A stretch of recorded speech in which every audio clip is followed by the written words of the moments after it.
I never thought we'd be in a place where people would turn black history into fan fiction, but here we are. Now available in paperback and Kindle Unlimited. Isis, Imitation of Life. The Goddess Next Door helps a young black girl overcome racism during the era of Jim Crow in this Golden Age Isis series adventure. Get Isis, Imitation of Life in paperback and Kindle Unlimited today. I tried to go into Netflix's Self-Made, inspired by the life of Madam C.J. Walker, with an open mind. And the reason why I wanted to go into this miniseries with an open mind is because I wanted to see a positive portrayal of Madam C.J. Walker's life, because as America's first black millionaire, she is an iconic and legendary person in black history. And I thought that the producers of Netflix's Self-Made, inspired by the life of Madam C.J. Walker, would treat America's first black millionaire with the respect that she deserves. However, when I took a critical examination of this bio series after watching the first episode of it, it was clear to me that the producers had no interest in giving us a balanced picture of the life of Madam C.J. Walker, the same way that Spike Lee did when he made his Malcolm X over 25 years ago. Now, when it comes down to this Self-Made, inspired by the life of Madam C.J. Walker, the reason why we don't get that objective presentation of the life of Madam C.J. Walker is because of who was in charge of production. Now, your Cassie Lemons is the person who directs the first two episodes of this miniseries, and I believe she is one of the producers of this Self-Made, inspired by the life of Madam C.J. Walker. And in her adaptation, which is the big word you guys need to really think about, she decides to take liberties with the life of Madam C.J. Walker, the same way she took liberties with the life of Harriet Tubman in that absolutely horrible movie, that abomination of a film, Harriet, where we had a complete rewrite of Harriet Tubman's life depicted on screen, and none of these events matched any sort of factual events as related to the life of Harriet Tubman. And your Cassie Lemons also goes out of her way to take liberties with the life of Madam C.J. Walker in the exact same way that she did with Harriet. And instead of us getting an objective biopic that takes us back to the time of Jim Crow and shows us why the first black millionaire was important, we get some glorified fan fiction written by some dark-skinned women. And that's basically what this Self-Made miniseries actually is. It's not a biopic that presents us with an objective presentation of the life of Madam C.J. Walker and shows us her journey to becoming America's first black billionaire. No, what we get is a story wrapped around the ideas of Madam C.J. Walker's life. And that's why it's called Inspired by Madam C.J. Walker, because there isn't much here as related to the facts. Now, I am no fan of this new trend that your Cassie Lemons is trying to put into black biopics, because what she's basically trying to do is revise history. And what she does, when she does that, she dances on the graves of our ancestors and dances on the graves of our icons. And this is the second black icon she has danced on the grave of and made a mockery of her life with this abomination of a miniseries who I say is right on course with that Harriet in making an effort to take the life of a legendary person and then revise it so that it can be made appealing to white people and made to make that their story made to make them appear to be more comfortable. Because what I saw in your, again, self-made, inspired by the life of Madam C.J. Walker, there wasn't anything inspiring here.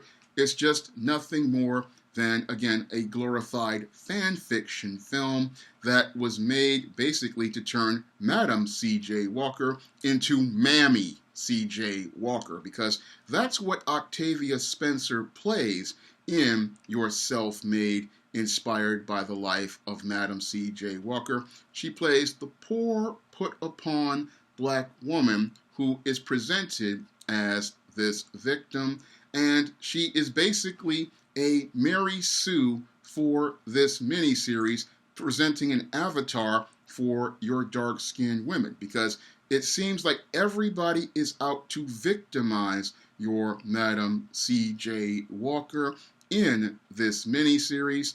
And it starts out, when I started to look at this film and they started talking about, how her life was really hard and how she was this washerwoman, and then they come out here and talk about how her first marriage fell apart, and then they start to show us this image of this black brute who was beating her up. That's when I started to get some red flags in the opening acts of that miniseries.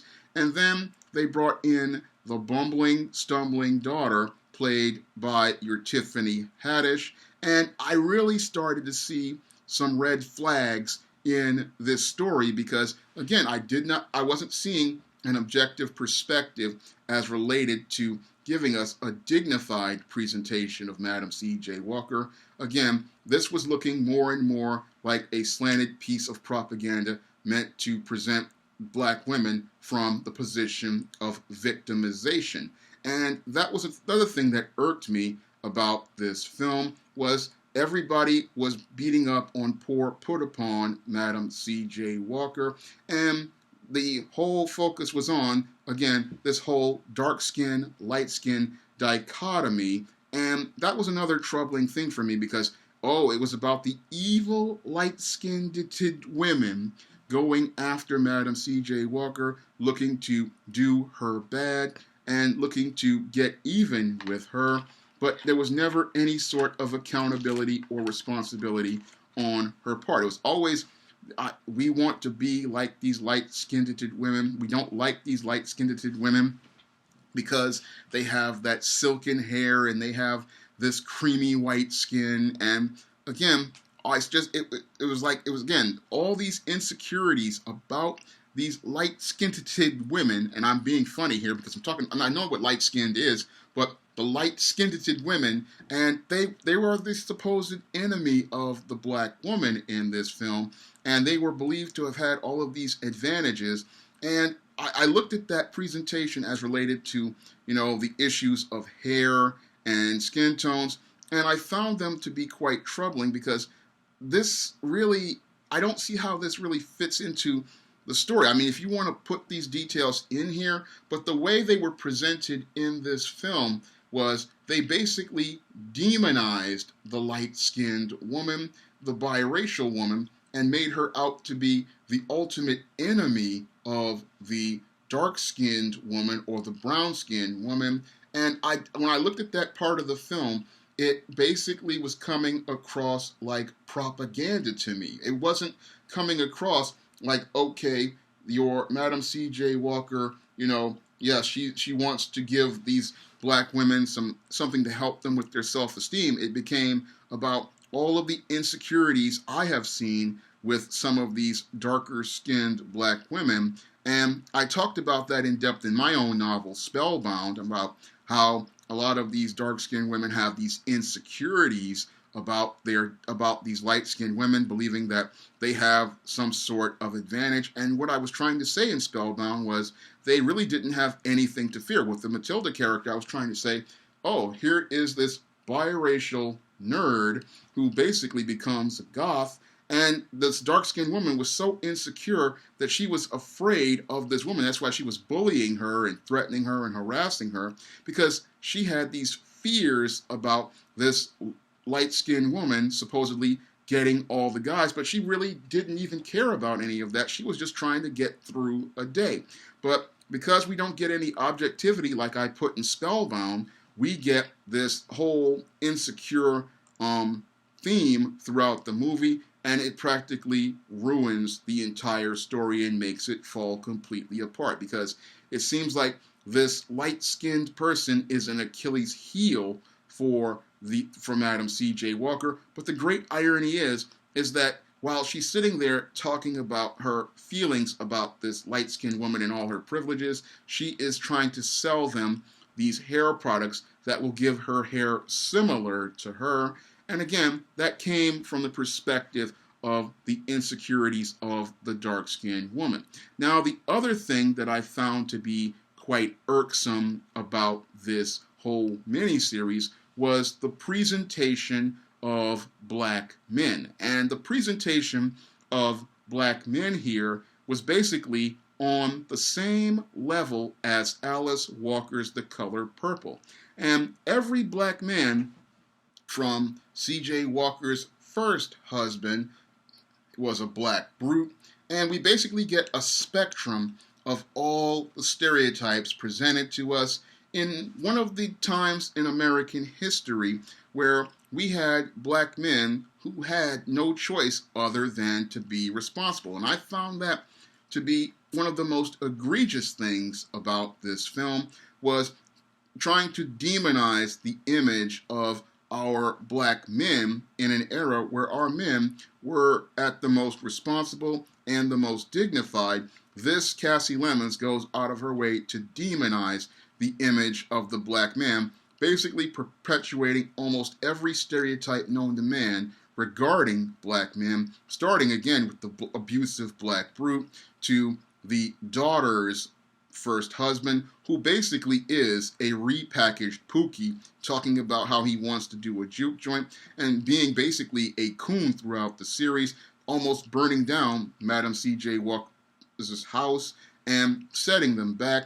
And he's basically lazy and shiftless, and he comes across as a discount Soundwave going out here giving Madam C.J. Walker secrets to her light-skinned enemy. So he's basically a Pookie in this series, and I found that to be, again, them breathing brand new life into the old stereotype that black men were lazy, black men were incompetent, black men were stupid. And this was a theme that went throughout the movie, and they started talking about the husband who has the name C.J. Walker, and eventually he's supporting her and trying to talk to her, and they make it look like he's the female in the relationship. That was another thing that I found to be quite troubling about this miniseries, is here is a black man, and they basically turn him into a female. And I remember watching the third episode, and I'm listening to this dude, and he's talking to his father, I believe,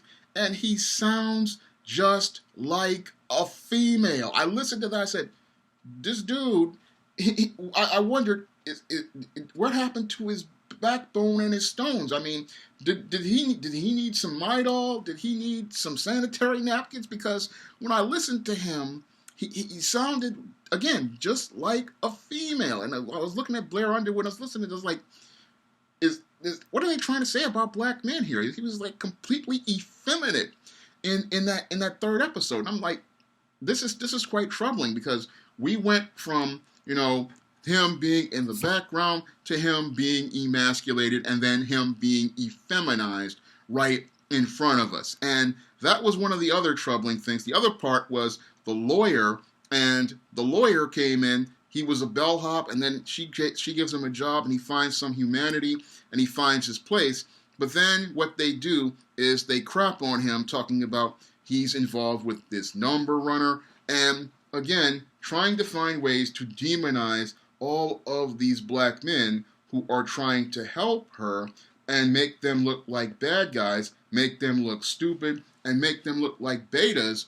And this is being done not to give us, again, an objective presentation of the life of Madam C.J. Walker, but to give us this fan fiction where we basically get some dark-skinned black females giving us their ideas about Madam C.J. Walker, where they turn her into a Mary Sue, an avatar for their insecurities, an avatar for their feelings of inadequacy, and they turn this, again, from a biopic to a fan fiction piece. And again, I found that to be quite disturbing. And as I watched the series, I was absolutely disturbed by it, and absolutely I got disgusted, especially when the second episode came along and they started to talk about your Madam C.J. Walker talking to Booker T. Washington. And then when they had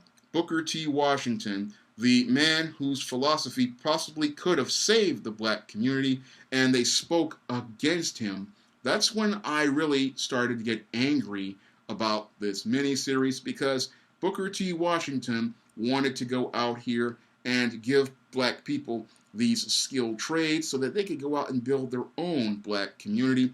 And then we have this miniseries crapping on Booker T. Washington, and I found that to be quite disturbing.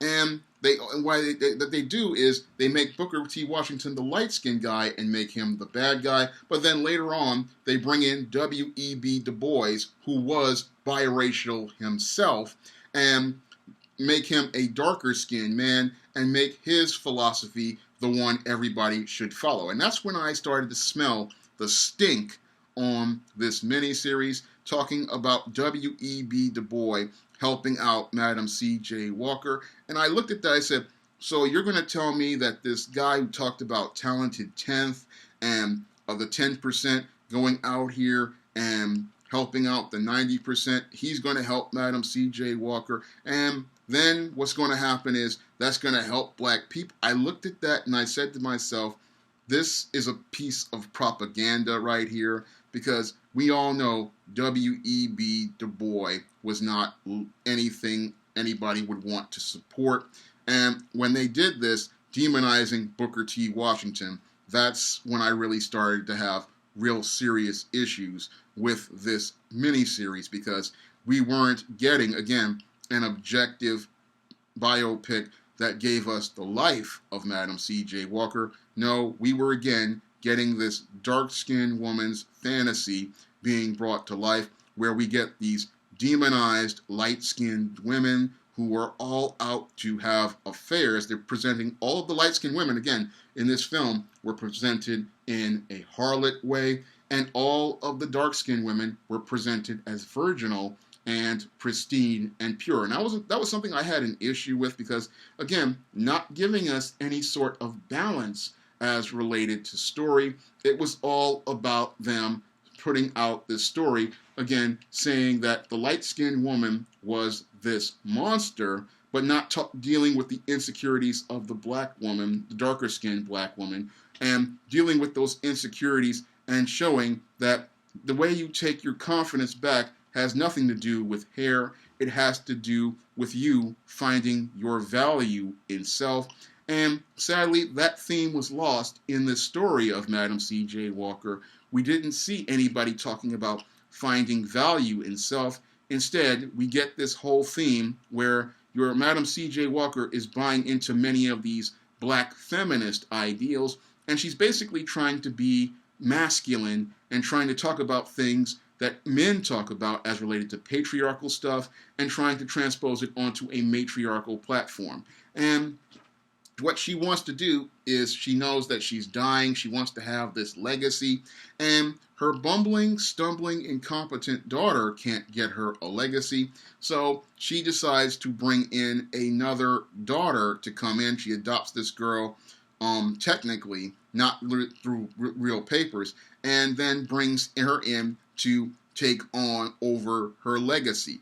And I found that to be quite troubling, because that's when your fan fiction went and became, feminist propaganda, because matriarchal orders do not really build legacies. It's patriarchal orders that build legacies, because the father teaches the son the skills that he has, and then he teaches him the values that he needs to preserve the legacy for the family. And that son, working in conjunction with other fathers and sons, they go out here and build and preserve a legacy. So when I looked at this part of the film, I looked at that and I said, that's just not logical, because the matriarchs do not build anything. All you have to do is look at the black inner city and see that. Moreover, all you have to do is go to Harlem, where the Schomburg is. The Schomburg Library is where the Madam C.J. Walker's townhouse used to be. They demolished Madam C.J. Walker's townhouse and built the Schomburg Library there. So that tells us about the power of matriarchal orders and how matriarchal orders don't build anything. But this film wants black women to believe that a matriarchal order can go out here and build things. And again, like your Harriet, goes out of its way to try to revise this narrative to make this Madam C.J. Walker's story fit it, but doesn't really give us, again, an accurate presentation. Now, this whole Madam C.J. Walker self-made, inspired by the life of C.J. Walker, this is one of those miniseries I am absolutely disgusted by, because, again, if this is what Cassie Lemons did with Harriet, then I know why so many black men and women out here are so angry, because this miniseries not only dances on the grave of your Madam C.J. Walker, basically your Cassie Lemons takes a crap on the legacy of Madam C.J. Walker with this miniseries, with her lies, her exaggerations, and her complete historical inaccuracies with this film. She doesn't go out of her way like Spike Lee did to take meticulous detail and try to give us an adaptation that gives us, again, a balanced picture of the life of the Honorable Malcolm X. And what she does is give us this biopic that basically is a piece of bio waste. And this bio waste of a miniseries, again, is an abomination that desecrates, again, one of our black icons. And I am really getting tired of seeing people like your Cassie Lemons and many others out here desecrate our legends and our icons, because this is just something that I find to be absolutely unacceptable. Because if you're going to make a biopic about people, or make a biopic, or even a fantasy pic like I did with Isis Imitation of Life, what you'd want to do, again, is show respect to those ancestors out here who endured all of that racism, who endured all of that white supremacy, and persevered in the face of all that white supremacy. I want to see somebody show those ancestors respect the same way I tried to show them respect when I wrote Isis Imitation of Life, because I understood that when I do even a fantasy story about history, I need to show respect to those people, because if it wasn't for those people, we wouldn't be here right now. And we need to show our respect to them, because they paved the way for us. And that's what I tried to do with Isis Imitation of Life, is I tried to show, again, respect to those black women out here, the same, what they called docile and submissive black women that Cassie Lemons, and the other director dismissed, and the screenwriter dismissed. What she didn't understand, what I understood when I was writing The Thetas, and I had studied about those sisters who everybody considered to be so docile and submissive and in the back, was they had the ear of their husband, and because they had the ear of their prominent husband, that prominent husband would oftentimes do things for those women because they asked them to. And that's one of the things that was dismissed in this film, because it followed a black feminist theme that you got to get up in the black man's face, when those sisters out there, they could go and make a gentle nod and say, hey, maybe you should invest in this thing, Madam C.J. Walker. It looks like something that's got some good stuff. I mean, this hair is a big thing in the black community. You could make some good money on that. And sometimes when a wife makes a suggestion to a husband, he'll be like, well, maybe I will take a look at that.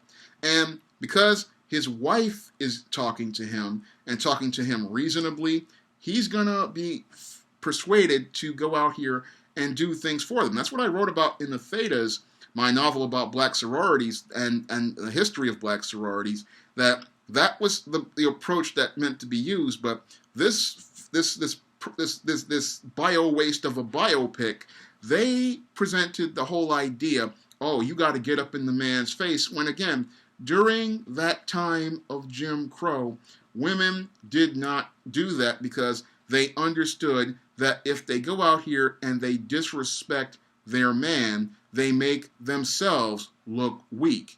And another scene that I saw in there that showed me how, again, the feminist propaganda in here was, there was a scene where Madam C.J. Walker is walking in there with those white men, and then the husband, C.J. Walker, walks in there, and he's all drunk and he acts a fool.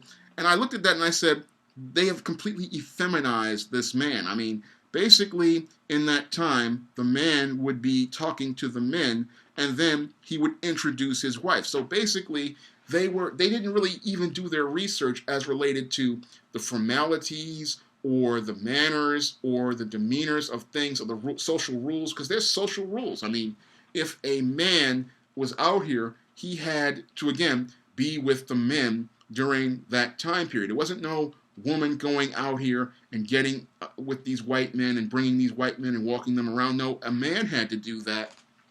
And this film, again, just disregarded all of those rules, because this bio waste of a biopic, again, was not really a biopic. Again, glorified fan fiction presenting us with a Mary Sue version of your Madam C.J. Walker. And I look at this film, this miniseries, and I am absolutely, deeply disgusted by it, because when I look at this and I look at Harriet, I see a disturbing trend designed to desecrate the memories and the legacies of our icons and our ancestors. And we really need to start pushing back against these types of productions, because these productions are designed as propaganda to demonize our legends and our heroes so that we won't have them to look up to. And that's something we really need. We really need to have, our legends and our icons' legacies preserved and treated with respect, because if we don't treat them with the respect they deserve, then no one else will. And we really need to start pushing back against these self-hating Negroes like your Cassie Lemons and many others who go out here and make these waste of biopics, because this is, again, a complete dishonoring of the legacies of our ancestors. When I look at this whole self-made, the inspired by the life of Madam C.J. Walker, again, I understand that in adaptations, you do take a little liberties here and there in order to get the story moving. But what your Cassie Lemons did here was absolutely as egregious as what she did in Harriet. And instead of, again, giving us that story that honors the memory of Madam C.J. Walker and gives us an objective and balanced picture, she goes out of her way to use this whole miniseries as a bludgeon to brutalize light-skinned women and to demonize black men. And that's what makes this not, again, one of the great biopics like Malcolm X, but makes it a bio-waste of a biopic, and something you should avoid, because you don't need to deal with this disgrace that is a part of atomic waste. Now, if you want to get a story that honors the memories of our black ancestors who survived the dark period of Jim Crow, you can pick up my book, Isis, Imitation of Life, where the goddess next door helps a young black girl overcome racism in the dark period of Jim Crow. Now, I didn't talk about the sapphic aspects as related to, the daughter of Madam C.J. Walker, but I really would like to dig into that, but that'll be done for another time. But if you really want to get a positive story that shows you how a lot of us were doing good things in that dark period, you can pick up my book, Isis, Imitation of Life, on Amazon.com. It's available in paperback and Kindle formats. And if you have Kindle Unlimited, you can read it for free. And if you want to see me make more videos like this, You can donate to my Patreon, my PayPal, or my Cash App by clicking the links in the description box. That's all I have to say for this video. You can comment, rate, and subscribe. Coming to paperback and e-readers this April, Isis, the main event. It's carnage inside of a steel cage as the goddess next door steps in the squared circle against the beast from the falls in this all-new Isis series adventure. Get Isis, the main event, this April.